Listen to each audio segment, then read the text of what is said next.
Hello, my name is Daniel Atherley. I am your host for this episode of the College and Career Readiness podcast. Today, we are joined by our special guest, Ed Manavian. Before we start our interview, remember to take control of your future, join the California Army National Guard, and serve your community during local and state emergencies. You'll learn marketable skills, earn a paycheck, and get money for school. Contact Sergeant Aquino today at 916-233-7615. So to start off, could you tell me a little bit about your job? I'm retired now, but I started in law enforcement in 1976 with the El Segundo Police Department. And prior to hitting the streets, I had to go through the LA Sheriff's Academy, which was 26 weeks of training to include physical training as far as, getting in shape, learning about laws, learning how to shoot a gun, how to disarm people, how to use your nightstick, and, everything they had to do with that. So I spent about a year and a half with El Segundo Police Department working patrol. Then I transferred over to the Orange Police Department in Orange County, worked patrol there for about another year, and then got promoted to detectives and worked burglary for about a year, and then went into narcotics for 4 years before I got hired by the California Department of Justice Bureau of Narcotic Enforcement, which I worked for over 22 years before I retired and reached the position of chief before I retired. Oh, wow. What led you to pursue this career in particular? I was always interested in law enforcement. Ironically, when I graduated from high school in 1972, I had a scholarship to the University of Southern California to be a doctor. And the school I was in got me a job in an emergency room in a local hospital.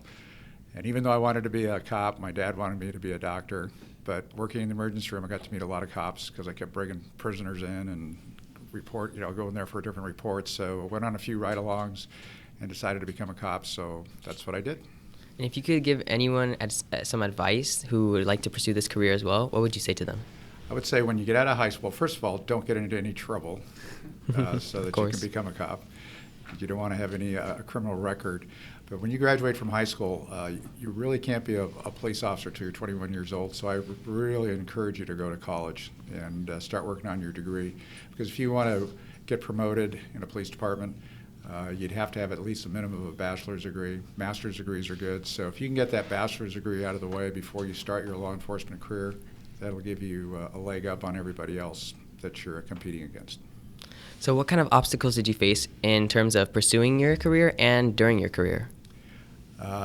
Obstacles, first of all, is going through the testing process, because it's very intensive. I think, I forgot what the statistics were, but I think for every position that a police department fills, they probably interview and test 80 to 90 people. And they wash out a lot from either between a bad oral interview, bad written exam, not being able to pass the physical agility test, or having medical problems. So those are the obstacles that you have to go through to, first of all, get hired, and then going through the police academy. So that's the next level, because you can get washed out of there if you don't perform, don't get good grades on your classes. So that's basically the first obstacles until you hit the streets. Then you get a whole bunch of more obstacles.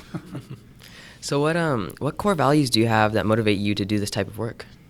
The big thing about wanting to be a cop was to help other people, and also it's an exciting job. It's being out on the street, especially for like a patrol officer.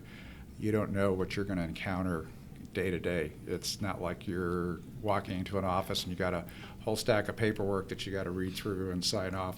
It's like the minute you go out in your patrol car and hit the streets and you start getting your radio calls, you never know what you're going to encounter, and it's pretty exciting. It's fast-paced. So what particular skills or talents are essential for this occupation? Good communication skills, good reasoning skills, being able to make split-second decisions with whatever information you have at a given time. And that's again is an obstacle, because people get into trouble sometimes when they make the wrong decision, but it's a split-second decision that they had to make. Mm-hmm. Did you see yourself grow as a person through this career? Yes, I did.